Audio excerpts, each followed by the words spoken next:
guys, gabiyahe tayo ng Megawayan. Rides muna tayo hanggang Megawayan. Medyo mababang kwentuhan to. Kanan tayo guys. Diretso na tayo dyan. Labas natin Balagtas. Palengke ng Balagtas. Guys, nandito na tayo sa tulay ng ano pa to? Hindi ko kabisado ito kung anong lugar to. Barangay Matungaw. Sa tulay ng Matungaw. Ganitong oras medyo traffic kasi may naglalabasan ng mga estudyante. Yan, kailangan dito, pero saglit lang yun. Magdadaan tayo dun sa Panginay, dun sa binabaha. Tingnan natin kung baka sa Panginay.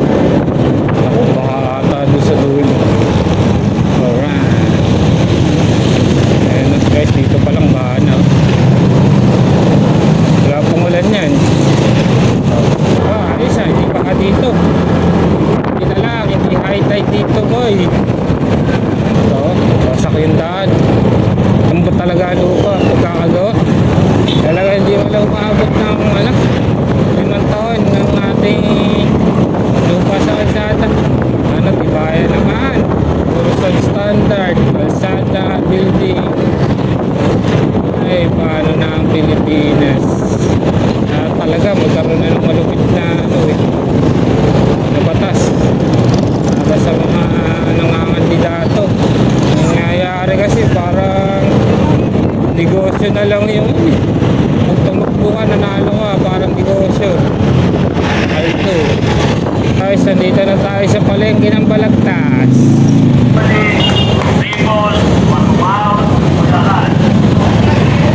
Guys, gawa na yung basada dito. Dito na tayo. Tulay ng Bukawi. Durable Bukawi. Sugam. Madali kayo. Tamang oras ang overtake. Saka siyang mga rider. Parang lagi nagkakabal ng oras. Hindi nila alam.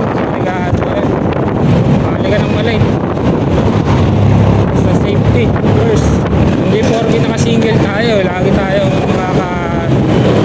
makakasingit.